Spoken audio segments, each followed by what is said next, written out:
I'm here to plant a seed today, a seed that will inspire you to move forward in life with enthusiastic hearts and a clear sense of wholeness. The question is, will that seed have a chance to take root? Because life doesn't happen to you, it happens for you. How do I know this? I don't, but I'm making sound, and that's the important thing. That's what I'm here to do.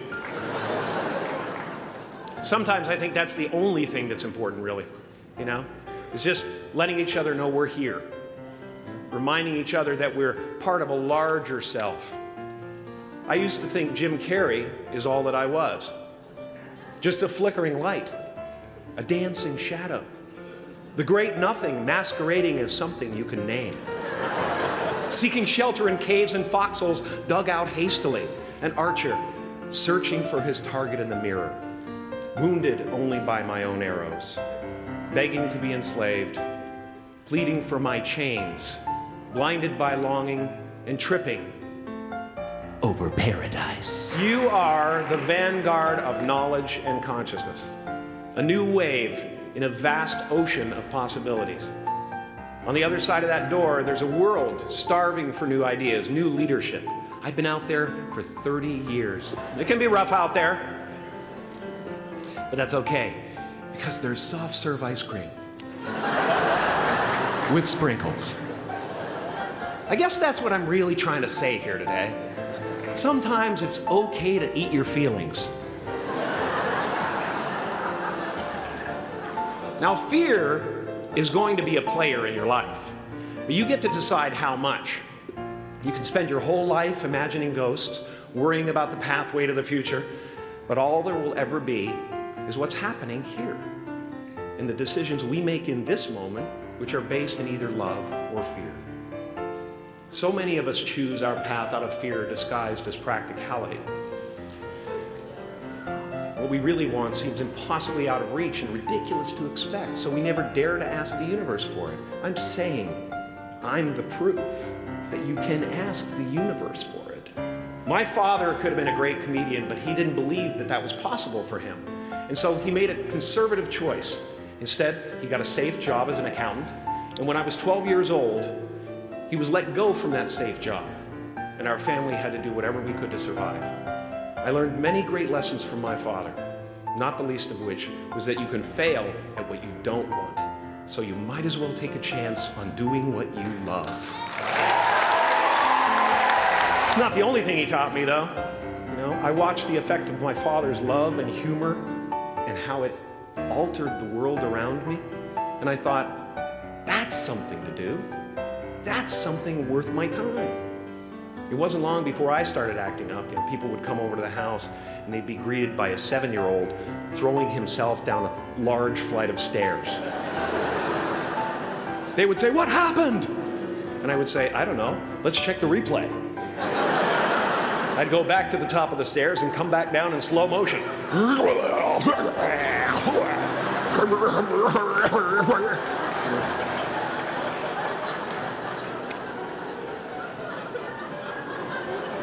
It was a very strange household. My father used to brag that I wasn't a ham, I was the whole pig. And he treated my talent as if it was his second chance. When I was about 28, after a decade as a professional comedian, I realized one night in LA that the purpose of my life had always been to free people from concern, just like my dad. And when I realized this, I dubbed my new devotion the Church of Freedom from Concern. And I dedicated myself to that ministry. What's yours? How will you serve the world? What do they need that your talent can provide? That's all you have to figure out. As someone who's done what you're about to go and do, I can tell you from experience, the effect you have on others is the most valuable currency there is. Because everything you gain in life will rot and fall apart, and all that will be left of you is what was in your heart. My choosing to free people from concern got me to the top of a mountain. Look where I am. Look what I get to do. everywhere I go. I'm going to get emotional because when I tap into this, it really is extraordinary to me. I did something that made people present their best selves to me wherever I go. I am at the top of the mountain, and I was, and the only one I hadn't freed was myself, and that's when my search for identity deepened. I wondered who I'd be without my fame. Who would I be if I said things that people didn't want to hear? Or if I defied their expectations of me? What if I showed up to the party without my Mardi Gras mask and refused to flash my breasts for a handful of beads? I'll give you a moment to wipe that image out of your mind. But you guys are so ahead of the game. You already know who you are. And that peace that we're after lies somewhere beyond personality, beyond the perception of others, beyond invention and disguise, even beyond effort itself. You can join the game, fight the wars, play with form all you want, but to find real peace, you have to let the armor go. Your need for acceptance can make you invisible in this world. Don't let anything stand in the way of the light that shines through this form. Risk being seen in all of your glory.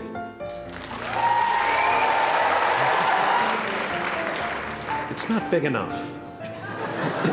This painting is big for a reason. It's called high visibility. It's about picking up the light and daring to be seen. Here's the tricky part.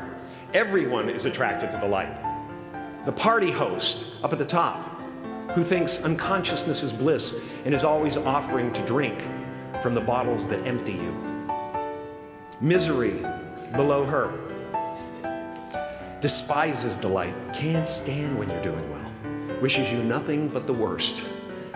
The Queen of Diamonds, under him, needs a king to build her house of cards. And the hollow one down bottom there will cling to your leg and say, please don't leave me behind, for I have abandoned myself. Even those who are closest to you and most in love with you, the people you love most in the world, will find clarity confronting at times. This painting took me thousands of hours to complete. And when I was finished, thank you, thousands of hours, yes. I'll never get them back. I'll never get them back. I worked on this for so long. I was weeks and weeks like a madman alone on a scaffolding. And when I was finished, one of my friends said, this would be a cool blacklight painting. So I started over.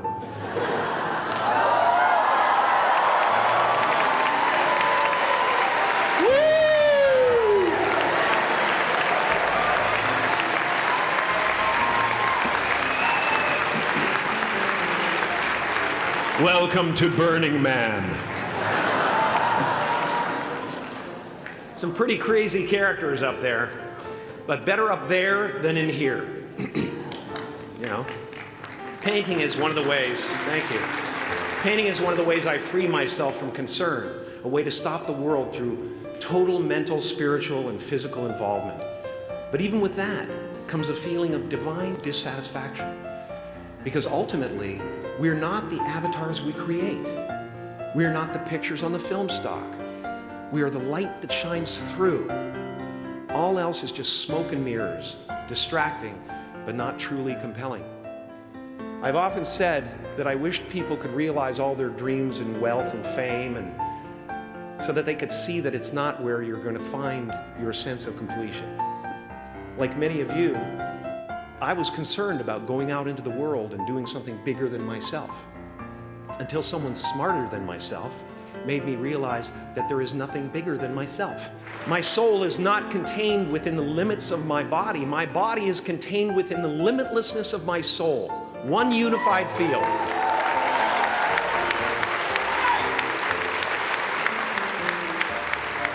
One unified field of nothing, dancing for no particular reason, except maybe to comfort and entertain itself.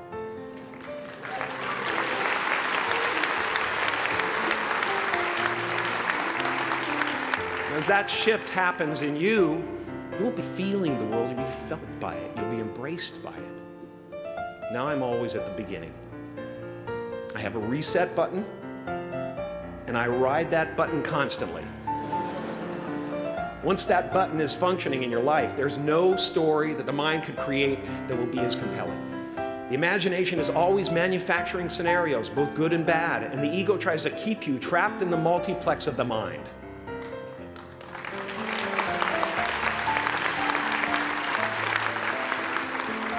Our eyes are not viewers, they are also projectors that are running a second story over the picture that we see in front of us all the time. Fear is writing that script, and the working title is, I'll Never Be Enough.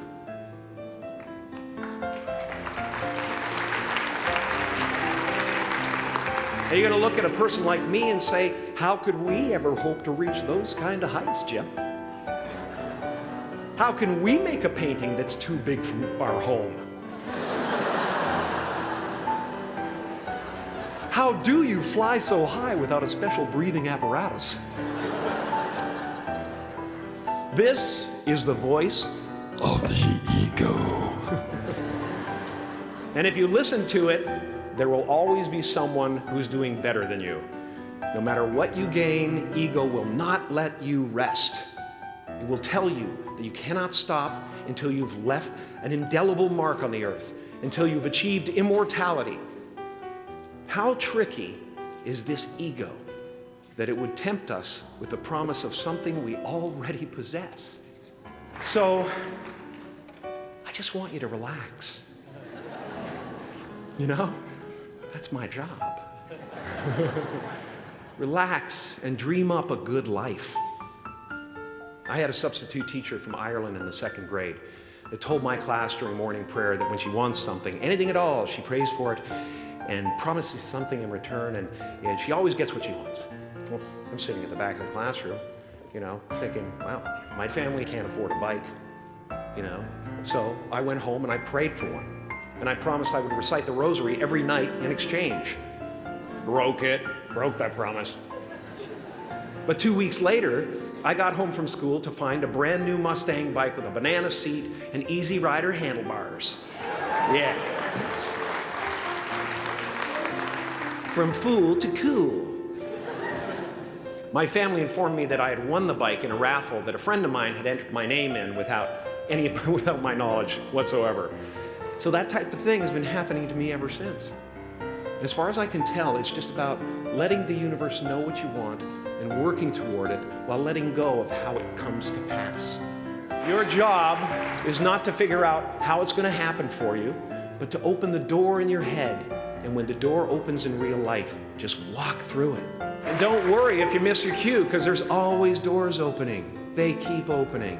And when I say life doesn't happen to you, it happens for you, I really don't know if that's true. I'm just making a conscious choice to perceive challenges as something beneficial so that I can deal with them in the most productive way. You'll come up with your own style. That's part of the fun. Oh, and why not take a chance on faith as well?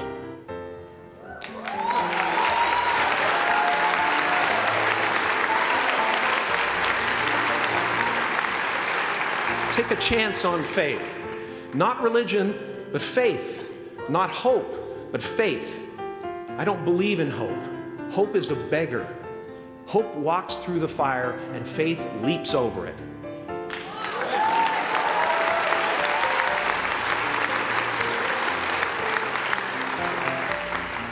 You are ready and able to do beautiful things in this world. And after you walk through those doors today, you will only ever have two choices: love or fear. Choose love, and don't ever let fear turn you against your playful heart.